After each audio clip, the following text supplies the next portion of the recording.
Estoy seguro que a casi la totalidad de esta comunidad le pasó en algún momento por la cabeza el pensar, ¿qué incoherencia es esta? Un día anuncian la presunta reanudación de las operaciones de Chevron en Venezuela y no han pasado 24 horas o no pasaron 24 horas y declaran al Cártel de los Soles organización terrorista transnacional, como quien dice, una de cal y otra de arena. Por eso me puse a la labor de buscar más información de lo que a todas luces parecía ser una incongruencia de la política de Estados Unidos hacia Venezuela, hacia el régimen de Maduro. Y la información me llegó cuando menos lo esperaba.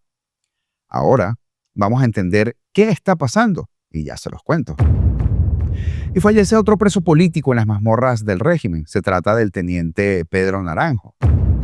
Y Edmundo González considera oscuro y sospechosa la liberación del ex militar estadounidense, y vaya que sí lo es, del asesino me refiero, porque esto está estrechamente ligado a lo primero que les comenté. De esto y más hablamos el día de hoy. Comenzamos. Arranco con las declaraciones de Edmundo por una sencilla razón, y luego va a entender lo de Chevron y el Cártel de los Soles y cómo esta pieza encaja en el rompecabezas de las últimas horas en ese escenario político de Venezuela. Y es que Edmundo González Urrutia aseguró en entrevista para el diario español El País que la liberación de ese ex militar estadounidense condenado por 3 asesinatos cometidos en España es un acto oscuro y también sospechoso. En ese sentido, González Urrutia reiteró que hay cosas que son realmente extrañas, como el caso de ese personaje, un asesino de 3 personas en España. ¿Cómo llega ese hombre a estar allí en Venezuela? Es algo curioso y sospechoso, dijo. El ex-marine Dahoud Hanit Ortiz, de doble nacionalidad estadounidense y venezolana, formó parte de los 10 presos que el régimen de Nicolás Maduro liberó el viernes pasado dentro de esa negociación que incluyó el retorno de los 252 migrantes detenidos en El Salvador desde marzo. Hanit, que ahora está en los Estados Unidos, fue condenado hace un año en Venezuela a 30 años de prisión por el asesinato de 2 trabajadoras cubanas y un cliente ecuatoriano en junio de 2016 en un despacho de abogados en Madrid. Según el diario The Washington Post, la liberación de Hanit provocó malestar dentro del Departamento de los Estados Unidos, porque Hanit nunca, escuche bien, nunca estuvo en la lista que el gobierno de Trump pidió a Venezuela. Y ya les voy a explicar qué pasó aquí. No creo que haya sido algo ingenuo. Eso tiene que tener una explicación, porque alguien que tiene esos antecedentes, puntos suspensivos. Comentó al respecto Edmundo González Urrutia. Alertó además que las elecciones municipales que se llevan a cabo el día de hoy, chiste, no son libres, ni justas, ni transparentes, y es por eso que no participan en ellos la mayor coalición opositora. Pero centrémonos en el hecho de este personaje que encaja perfectamente en lo que una de mis fuentes de máxima confianza me ha traído hace muy pocas horas. La información que me ha llegado viene de una persona muy cercana al secretario Marco Rubio, alguien de su entorno más íntimo. Y sé que con esto no levanto sospechas de revelar mi fuente, porque les voy a decir algo antes. ¿Sabían que una de las voces que le habla directamente a Marco Rubio es un venezolano? Y me refiero al punto que ese personaje es una especie de consejero en algunos asuntos que Marco Rubio escucha con mucha atención y le tiene mucha confianza. Pero en este caso no se trata de ese personaje específicamente, sino de otras personas, como les digo, que son del círculo cerrado de Rubio y me han hecho llegar esto. Vamos primero con el antecedente. Esta semana hubo una fuerte discusión entre Marco Rubio y Richard Grenell, al punto tal de que el secretario de Estado, ante su molestia, le habría comunicado al presidente Donald Trump que, de seguir la situación de las negociaciones duales, él estaba dispuesto a dejar su cargo. A lo que, por cierto, Trump le dijo que ni se le ocurriera. Habían 2 propuestas con el tema de Chevron, y eso ya lo hemos tocado acá, la de Rubio y la de Grenell. Pues bien, el primer acuerdo que se hizo para levantar la licencia incluía que los impuestos iban a ser recaudados por el Estado venezolano. Pero el día del canje, Rubio convenció al presidente Trump y se cambia el acuerdo al que en teoría, y digo en teoría porque aún no es oficial en el portal de la OFAC, y ya sabemos cómo funciona esto, Venezuela no puede cobrar ni un centavo por concepto de explotación a Chevron. Hasta ahí todo era escepticismo, para mí también. A raíz de eso, Jorge Rodríguez va con la noticia a Maduro y por ende a Diosdado y se echa para atrás. Y es por esto que vimos al desequilibrado de Jorge Rodríguez hablar que habían llegado a un acuerdo y hasta 2 veces para el tema de la entrega de rehenes. Por eso es que decía que los aviones estaban cargados y que los científicos estos estaban pasando calor y otras tantas mentiras, porque estaban ahí en el aeropuerto ya, mientras que los 9 más un rehén norteamericano estaba listo para salir. El más uno era todo un caballo de Troya, y ya me va a entender. Porque Diosdado se refirió a él en ese tono de burla, como siempre, pero ya veremos quién ríe ahora, Diosdado. Ok. Cuando pasa todo esto, es que Rubio toma el control. Y si recuerda a Jorge Rodríguez diciendo, hablamos con nuestro amigo en Estados Unidos, etc. No era ningún amigo, era Marco Rubio. Y este lanzó un ultimátum además. Me montas a los rehenes en el avión, pide a Bukele montar a los venezolanos en el otro avión y pone el acuerdo en la mesa para que fuera firmado, porque si no, las consecuencias serían fuertes. Y es que para los que siguen este canal diariamente, recordarán que a principios de la semana les comenté la noticia de la presión que los senadores de Estados Unidos estaban ejerciendo al secretario de Estado para que lograra la liberación de los rehenes norteamericanos. Jorge Rodríguez decide firmar el acuerdo con la libertad que él tiene para negociar, cuando incluso los intereses no eran exactamente los que tenían Diosdado o Maduro. Pero el caramelo envenenado es que Rodríguez convence a Maduro de que es un buen acuerdo porque pueden enviar al asesino, o sea, al más uno, para tener una narrativa perniciosa y hacer daño político a los Estados Unidos, diciendo que mandaron a un asesino a Estados Unidos y Estados Unidos mandó a venezolanos secuestrados. Y aderezan entonces el cuento y la pelea con Bukele con el tema del calor, la represión, los perdigones y hasta el sujeto que pedía asistencia en silla de ruedas, cuando gracias a Bukele todos lo vimos subir al avión relajado y muy campante. Al día siguiente deciden que Venezuela no puede cobrar en dinero, pero podría cobrar en barriles de petróleo. Y como la empresa mixta de Chevron con Venezuela es una empresa venezolana, la empresa se quedaría con el 40% de los barriles. Y ahora les explico cuál es el negocio de los barriles. Tan sencillo como tomar estos barriles, enviarlos en barco a Cuba como regalo y Unión Cuba Petróleo, que es socia directa de PDVSA, los vende a un tercer país en triangulación. Por eso es que el petróleo ni la gasolina llegan a Cuba como tal, porque lo que hacen es una mera venta y van a porcentaje las ratas de Cuba con las de Venezuela. Esa era la parte de la estrategia de contrabando de Delcy, la pirata del Caribe, que tanto hemos denunciado en este espacio, para obtener dinero y para sortear las sanciones y seguir robando. Ahora, en vista de esto, la situación sería la siguiente. Estados Unidos quiere manejar este negocio tipo una pulpería, digamos, barril que se explota, barril que se computa el precio del mercado, barril que se descuenta de la deuda de Venezuela a Chevron. El Departamento de Estado tendría gente fiscalizando dentro de Chevron, acortando el margen de maniobra del régimen para seguir robando. Pero ahora viene el punto central de todo esto. Una vez que Rubio sufre un revés porque el que estaba manejando esto era Grenell, él no estaba por el interés de activar las licencias, que por cierto, Grenell es un zurdo. No se dejen engañar con que es republicano, porque en realidad es un rhino, un Republican name only, que está allí solo porque le consiguió mucho dinero a Trump en la campaña. Entonces, sintiéndose Grenell ganador, hace que Rubio saque una carta bajo la manga. El detallito de declarar el Cártel de los Soles como organización terrorista transnacional.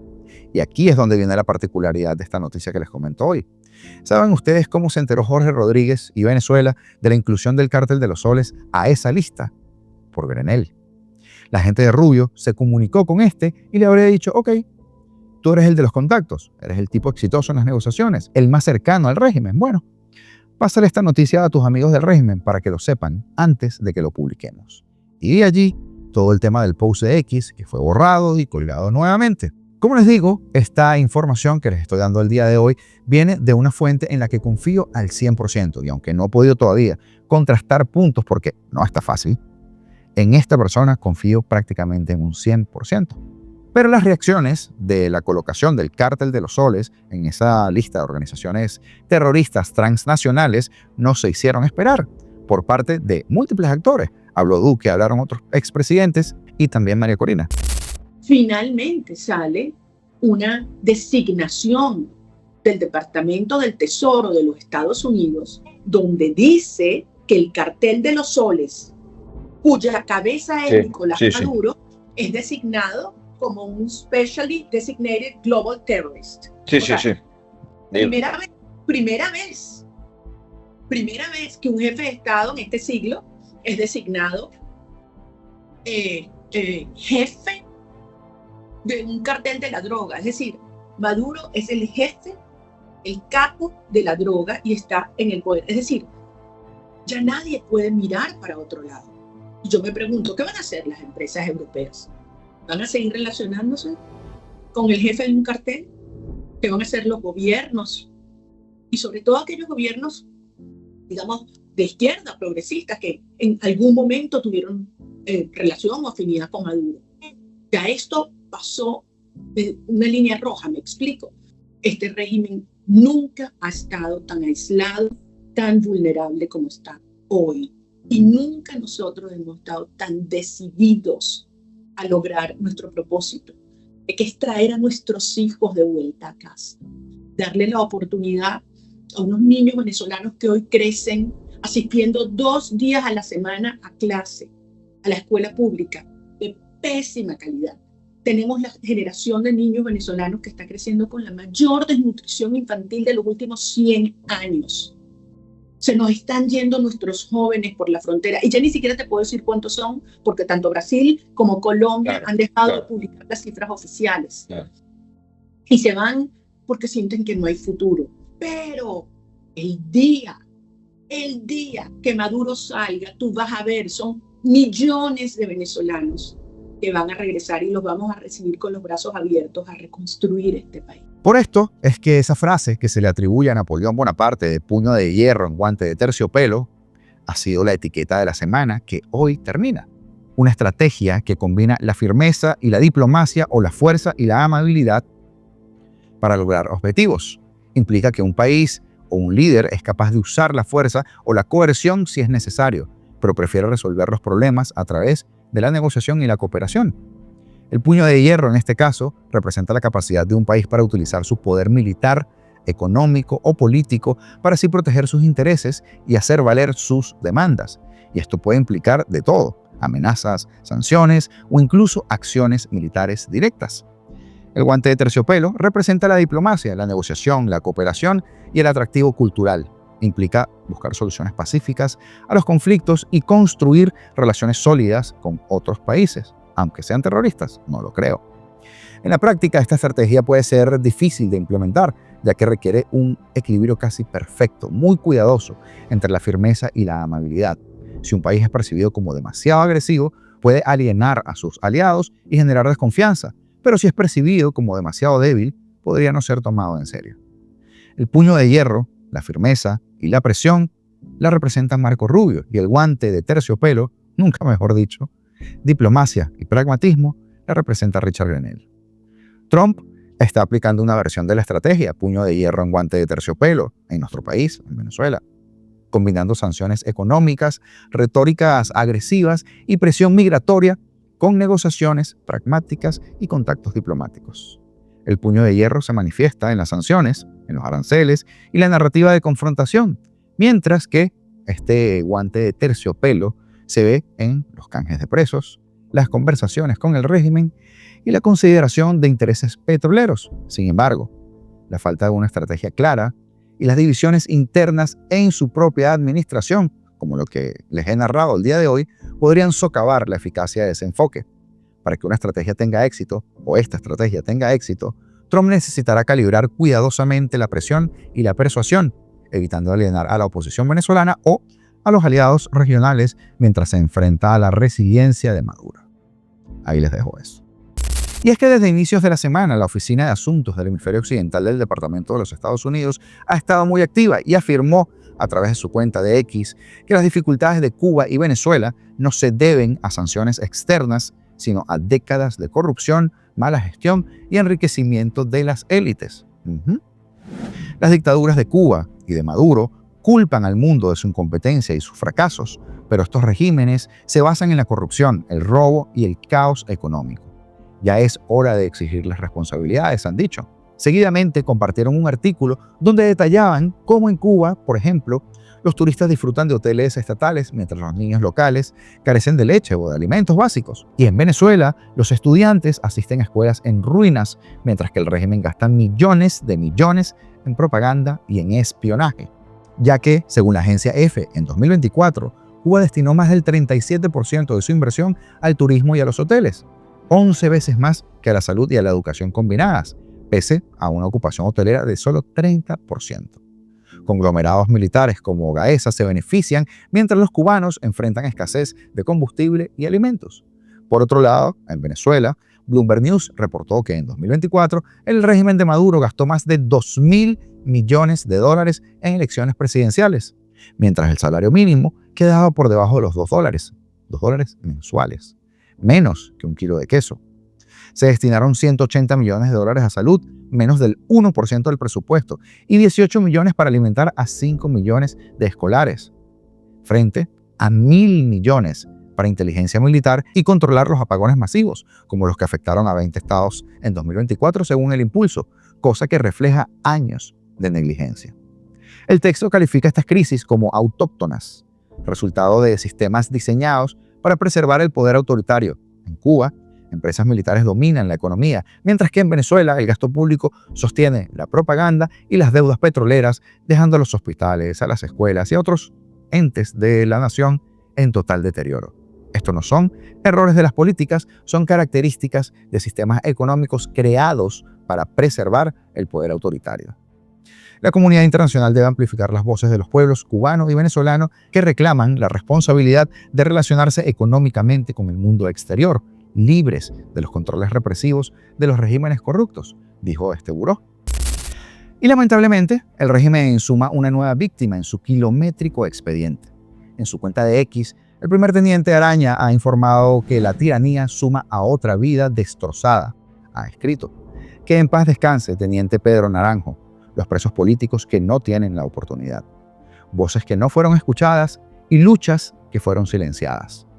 El teniente Pedro Naranjo, joven oficial de la Fuerza Armada Nacional, fue encontrado sin vida el día de ayer y nos ha causado profunda consternación entre compañeros, familiares y ciudadanos.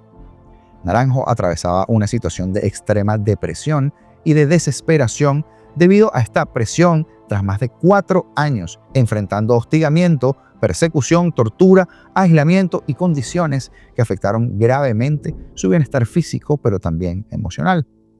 Situaciones como estas y casos como estos son consecuencia del silenciamiento que sufren muchos militares que piensan diferente en Venezuela. Estuvo preso, perseguido, torturado, aislado, hostigado, separado de su carrera profesional, separado de su familia, lo que lo llevó a tomar esa terrible decisión. El régimen venezolano es responsable de esta situación. Su historia no puede quedar en el olvido. Merece justicia y merece respeto a su memoria. Hasta aquí el programa de hoy. Suscribirte, comentar, darle like a los videos y compartirlos es gratis y además una manera maravillosa de que puedas ayudarnos. Y es sencillo, todos los botones están acá abajo. Ayer hablamos de la designación del Cártel de los Soles como organización terrorista transnacional. También de esta zona gris, zona binacional entre Colombia y Venezuela para seguir delinquiendo. Y además de una nueva ola de pasaportes anulados como método de represión. Si te lo perdiste, te lo dejo en mi video recomendado que verás en apenas 10 segundos allí en la pantallita final. Esto es apolítico. Si aún crees que podemos cambiar el rumbo de nuestro país, suscríbete y sigamos peleando juntos. Libertad o nada.